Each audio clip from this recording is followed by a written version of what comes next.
si Bryce kaysa Diskaya. Bakit gano'n? Why are you so protective of Diskaya? Why are you so protective? Nagmamadali daw po ako na mabigyan sila ng witness protection program. Yun po yung sinasabi ng batas eh. Pag hiningi nila with their consent, sapagkat nanganganib ang buhay niya, hindi ka magmamadali. Ilalagay ko po ba sa kamay ko ang kaligtasan ng mag-asawa na yun? Kinakailangang magsoli po sila ng mga nakulimbat nila, which to my mind is not correct. Paano mo sasabihin na magre-restitute ang isang tao? Meron na bang findings kung magkano i-restitute on how it can be restituted? Nag-a-apply pa lang eh. What is the reason behind the law? So that we can get justice, and justice can only be attained if there is restitution. So that is the principle behind all of these things that we are talking about now. Mr. Secretary, restitution will come after. It cannot be... Sir, it can come before or after, sir. It can come before. You cite the law that it come before. Yung Diskaya, to my mind, were the first to apply under the Witness Protection Program. Ang problema po doon, kung wala namang korte pa pong nagsasabi kung talagang sila'y nagnakaw o nakapagnakaw, sino pong magkukwenta noon? Problem is, ang sabi ng dating DOJ Secretary, hindi, kinakailangan isoli muna yung mga pinagnanakaw. So, paano ngayon siya mapuprocess if that was dangled? So, ang tinatanong ko nga sa inyo, hindi sa sinungaling. Kayo ang nagbigay na ng condition kasi. Did you agree that you restitute any money to the DOJ? Wala po kang maibibigay po. At saka... yun na nga, because wala kang maibigay, hindi kanya ipoprocess under the Witness Protection Program. Is that not correct? So pinipili nyo yung gusto nyo i-process. Ngayon, kung ayaw ninyong bigyan sila ng protection under that law, kaya siguro umayaw na sila sa ICI. Mr. President, it is also coincidental that multiple news outlets revealed a damning link between Senator Marcoleta and the Diskayas. In one news story, a relative of Senator Marcoleta was said to hold a directorship at Stronghold Incorporated and Milestone Guarantee insurance companies that provided bonds for contractors owned by the flood control king and queen, Curly and Sarah Diskaya, at the center of a multi-billion peso flood control corruption scandal, raising conflict of interest questions in a high-profile Senate probe. Hindi pa po dito nagtatapos ang pagbibida ni Senator Marcoleta. Noong September 25, 2025, nagpresenta si Senator Marcoleta ng surprise witness sa katauhan ni Mr. Orly Gutesa. As chairman, I did not raise any objection to members like him introducing surprise witnesses during the proceedings at that time, as long as it can help in unearthing the truth behind the flood control mess, including and most importantly, exposing the masterminds, if evidence warrants. Gayunpaman, hindi pa man tapos ang araw, pumalag na sa media ang sinasabing nakapirma sa notary public na si Attorney Pechi Espera. Nakalaunan ay naging kasalanan ko pa din sa paningin ni Senator Marcoleta. Hindi po ang Senado ang nag-iimbestiga at nagbigay ng hatol na forged ang notaryo ni Gutesa. Mismong ang Branch 18 ng Regional Trial Court ng Manila ang nag-imbestiga. Independent yon sa Senado. Sa halip na tanggapin, galit pa sa resulta ng kaso dahil hindi naaayon sa gusto niyang kalalabasan ng imbestigasyon. Asal bida talaga. Ang matindi pa, nanakot pa na magsasampa ng kaso laban sa judge at abogado. Again, style bida. Pa-victim effect pa po masyado na parang bida sa pelikula. Mr. President, ang kwento pa, ako daw ang nagpapahiwatig na tinuturuan o kinocoach niya si Gutesa sa bahaging ito ng pagdinig. Mr. President, sa obserbasyon ng napakaraming nanonood, tila baga tinuturuan niya kung anong pahina. Page 20 nga daw ang basahin. Sa kamalasan niya, nagkataon na putol pala ang kopya ng affidavit ni Gutesa. Kung todo, tinayuan pa niya para ibigay ang kanyang kopya na parang bida sa eksena. Nakalimutan yata ni Senator Marcoleta na naka-live TV coverage ang pagdinig, kaya walang pakundangan at walang kahihiyan sa inasal niya. Kaya nga kitang-kita, pati si Henry Alcantara tawang-tawa. Nakalimot din sandali na hindi pa siya state witness nung nag-testify si Gutesa. Let us watch the actual video dahil baka sabihin na naman niya nag-splice kami ng video. Let's watch. Nasabing basura, ito, Merong napuputol sa binabasa mo eh. Huwag kang magmadali. Huwag kang magmadali. naputol na, Ulitin mo yung paragraph 20. wala na akong, hindi ko makita na putol na siya.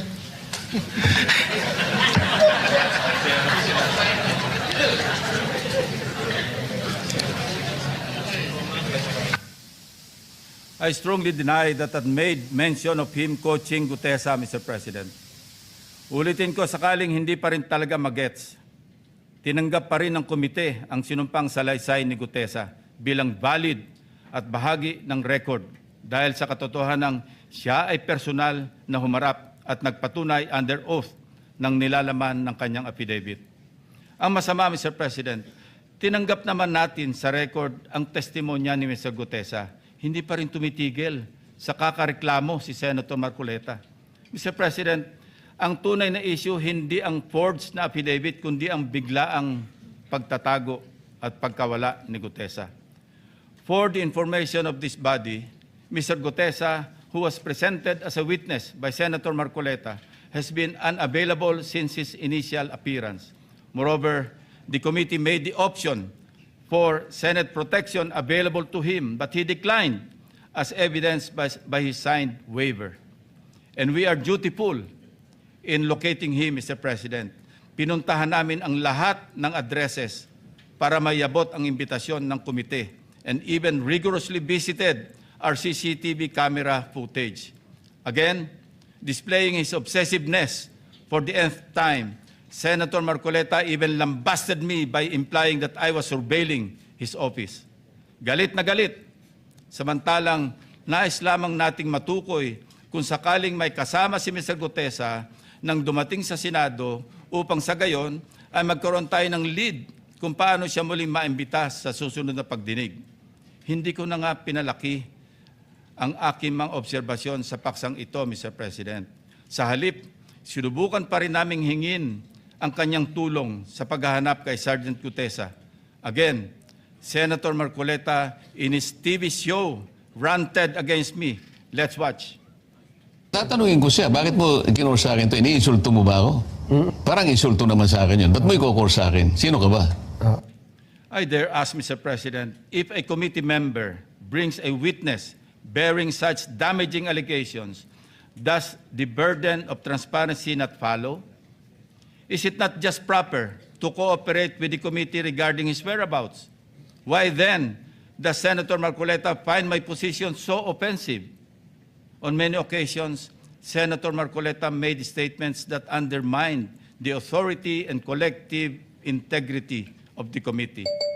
Mukhang aabutin tayo hanggang bukas kung iisa-isahin ko pa lahat ang katakot-takot na pag-alipusta ni Senator Marcoleta sa komite na kinabibilangan din naman niya.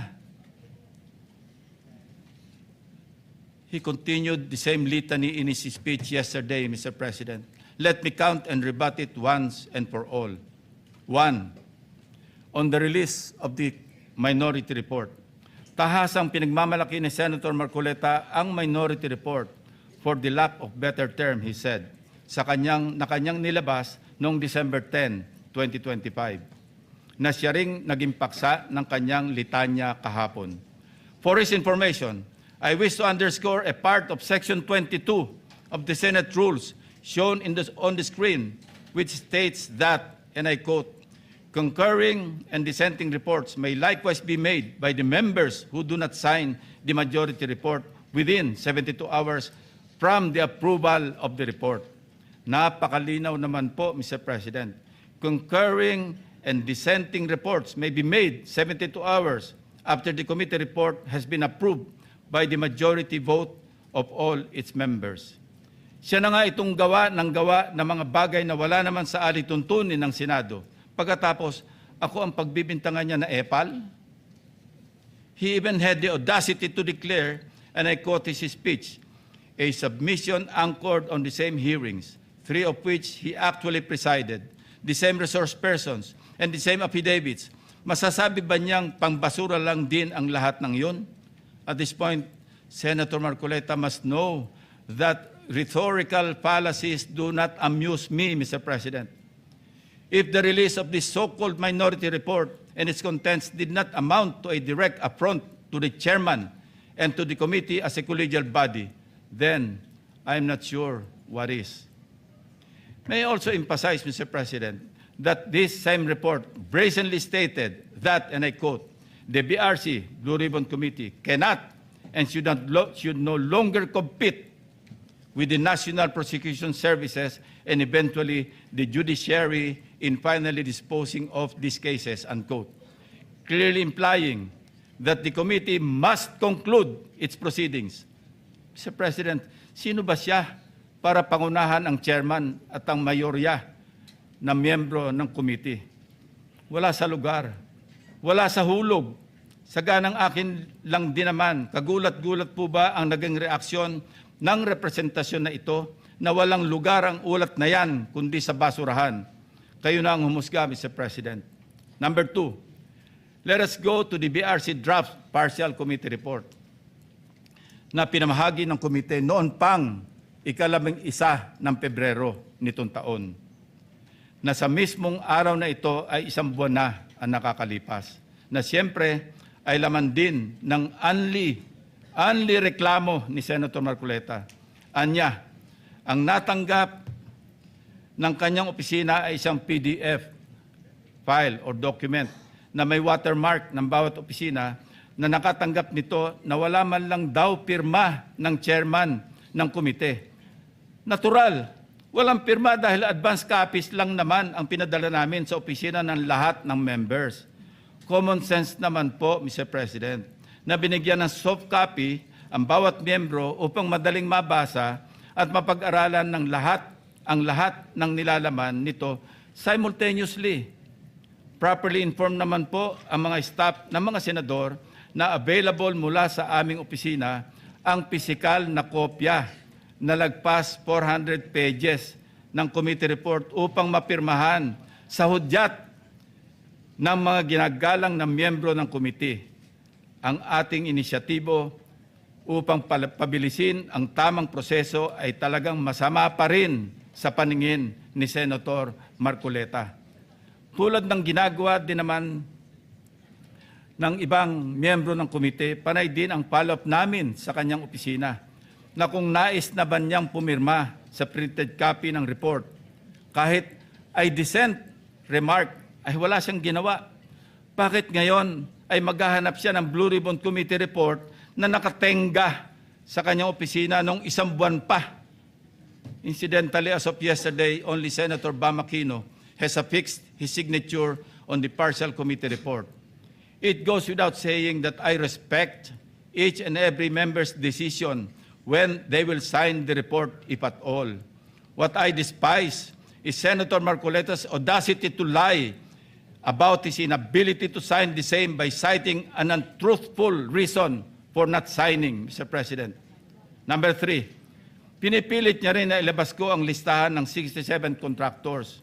He said in his speech, and I quote, in his press release dated August 10, 2025, posted on the Senate website, the BRC chairman disclosed that House members called him and that he had a list of 67 congressmen who are contractors. Yet, he did not summon them to any BRC hearing.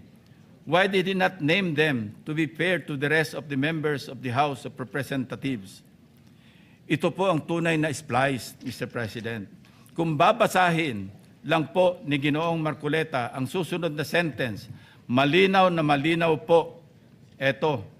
And I'd like to paraphrase. Lacson clarified that he merely asked a congressman friend from the lower house and that, again, I quote, I chuckled and said, I don't have a list. Ulitin ko po, noon at hanggang ngayon, kahit ipagpilitan at isplice ng kung sino, wala akong listahan at wala akong sinasabing may hawak akong listahan ng mga tinuguroang contractors. Wala akong pangalan. Alam mo yung 67 na contractors na naging congressmen or yung congressmen contractors, Nakuha ko yan sa isang member ng House noong kasisimula pa lamang ng 19th Congress 2022. Number 4, madiin din po ang pag-question ni Senator Marcoleta sa interparliamentary courtesy. He said, and I quote, "This doctrine, Mr. President, which is not even part of our rules, is not absolute." And then he added, "If anything, those who occupy the highest offices in the government must be the first to answer, not the last to be asked," unquote. Senator Marcoleta even mentioned, again, and I quote, "The members of Congress have no immunity from investigation, subpoena, or public scrutiny," unquote. Mr. President, hypothetically, if the House of Representatives initiates an investigation on Senator Marcoleta's statements of contributions and expenditures, or SOSE, over an alleged discrepancy, would the Honorable Senator stand by his position to disregard interparliamentary courtesy? If his former colleagues were to issue a subpoena, a show cause order, or even a warrant of arrest, would he still argue about the relevance of interparliamentary courtesy? Ito po ang tunay na hypothetical question, Mr. President. Lest we forget, 2 taon pa lamang ang nakakalipas, siya mismo ang nagsisisigaw sa House of Representatives at nag-motion na i-terminate ang budget deliberations para bigyan ng parliamentary courtesy ang Office of the Vice President. In his words, Mr. President, Parliamentary procedures, Madam Chair, grow from or are enriched by traditions, experiences, and precedents. You may not like the person, you may not like her presence here, but you have to respect the office of the Vice President. That is all, because that is guided by the tradition.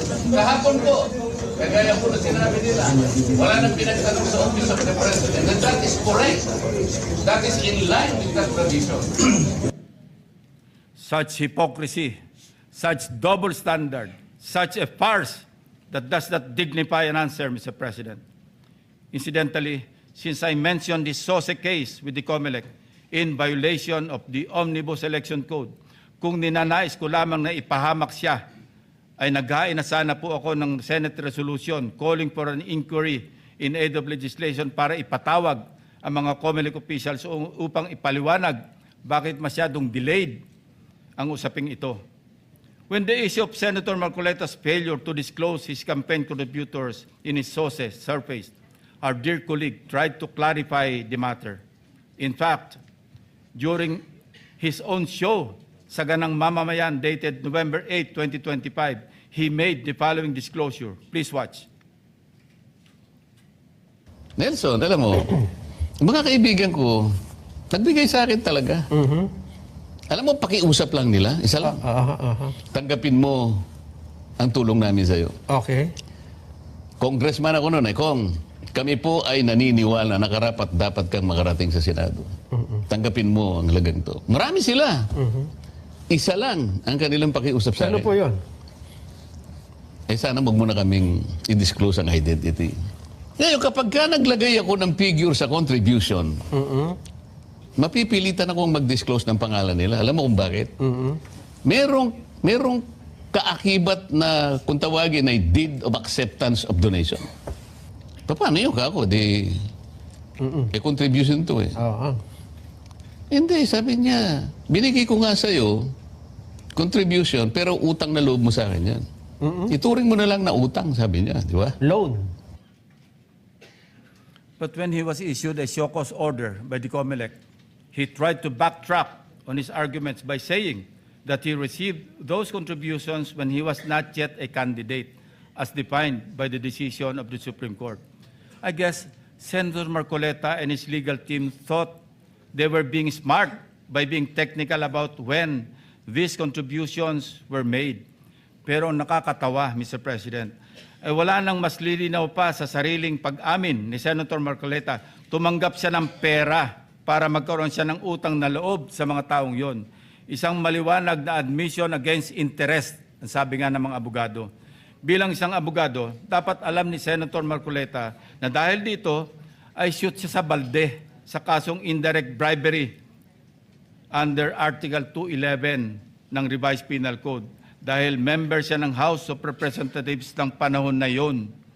Maliwanag sa batas na krimen sa mga public officials na tumanggap ng pera o gift by reason of their office, kahit walang pangako na particular act or omission sa nagbigay ng pera. Bakit nga ba hanggang ngayon ay hindi pa rin nilalabas ng COMELEC ang resolution ng SOSI case ni Senator Marcoleta? Number 4, as for Mr. Saldico, let me state this plainly. 2 beses nating siyang naimbitahan para personal na humarap at personal na mag-testify sa komite. He needs to appear and substantiate the statements he posted on his Facebook account. Twice, he refused, citing medical and security reasons. Dahil sa bigat at seryosong aligasyon kanyang binitiwan, hindi maaaring pahintulutan ng komiting ito na manatiling nakabitin ang mga akusasyon na hindi siya humaharap at nanunumpa sa harap ng kapulungang ito. Sa katunayan, ako pa mismo ang nagmungkahi sa ating chat group na payagan siya magtestigo sa mula sa Philippine Embassy kung saan man siya naroroon. Gayunpaman, pinarating ni Senator Ronald Bato de la Rosa mismo ang kanyang apprehension sa suhestyong ito sa pamamagitan ng kanyang text message. Nais ko rin bigyan diin, Ginoong Pangulo, nang diskusyong yon ay nangyari bago pa man ilabas sa social media ni Saldico ang kanyang mga aligasyon. Panghuli, tungkol sa isyu ng apostille. Ang isang apostille affidavit ay hindi kailanman maaaring maging alternatibo sa personal appearance. Hindi ito mapapalitan ng direct testimony at lalong hindi dito mapapalitan ang tungkulin ng isang saksi na harapin ang komite, sagutin ang mga katanungan at sumailalim sa masusing pagsusuri. Kung handa si Saldico na magbitiw ng mga seryosong akusasyon sa publiko, dapat ay handa rin siyang humarap sa atin at panindigan ang mga aligasyong iyon sa ilalim ng sumpa. Ikalima, sa kanyang akusasyon sa representasyon ito kaugnay ni Congressman or former Speaker Martin Romualdez.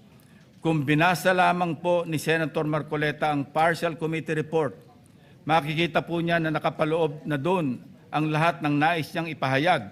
Kung hindi man higit pa, rekomendasyon para sa fact-finding investigation, AMLAC bank inquiry, and filing of freeze order petitions are for future. Kung napakarami pa niyang gustong ipaglaban at paimbestigahan, bakit siya rin ang nagsabi sa kanyang minority report na dapat tapusin na ang pagdinig? Kung sa bagay, kung mayroong isang bagay na consistent si Senator Marcoleta, ito ay ang pagiging inconsistent sa kanyang mga pinagsasabi. As to the other witnesses allegedly not invited by the committee, it bears stressing that the committee has not terminated its hearings, contrary to the suggestion in the so-called minority report. The intention at this stage is simply to have the partial committee report filed and sponsored in order to reflect the evidence received thus far and to allow the committee to consider the next steps, taking into account the views of the members on other areas that may be pursued as the path forward toward the eventual conclusion of the hearings. As to the other matters raised under the rules of the Blue Ribbon, the chairman serves as the chief executive officer of the committee and, as such, exercises broad discretion over matters pending before it, including the invitation of witnesses.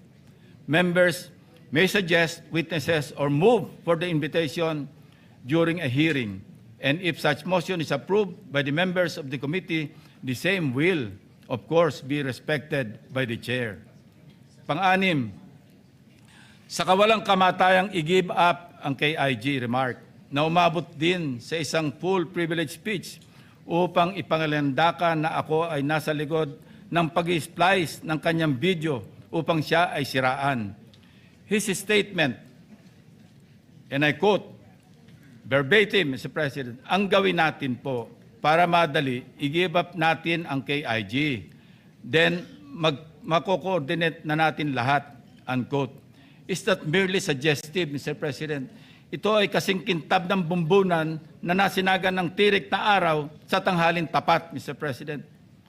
Sapat na ang kanyang hindi matapos-tapos na paliwanag na kesyo hypothetical daw, kesyo joke lang daw, ayon sa kanyang mga pahayag at kalaunan ay gusto pa niya amyendahan o i-correct ang journal ng Committee on National Defense of the Commission on Appointments. Mag-ingat po tayo rito, Mr. President, sa kanyang gusto mangyari. Your Honor, being the chairman of the Commission on Appointments and some of us here as members, we must study diligently the legal implications of Senator Marcoleta's motion now pending before the Commission on Appointments. Anyway, going back to his, i-give up natin yung KIG statement na in-splice ko daw, na marin kong pinabubulaanan. Ang masasabi ko bilang analogy sa kanyang sitwasyon ay ganito. When one looks the same as when he does before going to bed at night, how can there be splicing? Inversely, Mr. President, when one looks different going to work during daytime from before going to bed at night, that's when splicing becomes evident. Matanong ko lang po, sino ngayon ang magaling mag-splice, Mr. President? Hindi ko kasalanan ng mga salitang nagmula sa sarili niyang bibig. May tawag nga dito ang mga Gen Z, classic case of gaslighting. Number 7, sangkatutak na ang mga pahayag ni Senator Marcoleta na napakalinaw na hindi pumapabor sa ating pambansang interes. Sangkatutak na rin ang mga nagbigay ng kanilang mga negatibong reaksyon. Ngunit sa hulit-huli, ako pa rin ang sinisisi ni Senator Marcoleta. He even went far beyond by debunking and undermining the historical facts about Tomas Cloma. Senator Marcoleta said, I was all wrong when I said that this Pratt list was discovered and consequently occupied and owned by lawyer and businessman Tomas Cloma, citing the principle of terra nullius or res nullius. It was for him a historical distortion. Curiously, Mr. President, these narratives align with those of the Chinese narratives, plucked directly from the People's Republic of China's Ministry of Foreign Affairs official website, Mr. President. Let's show the slides.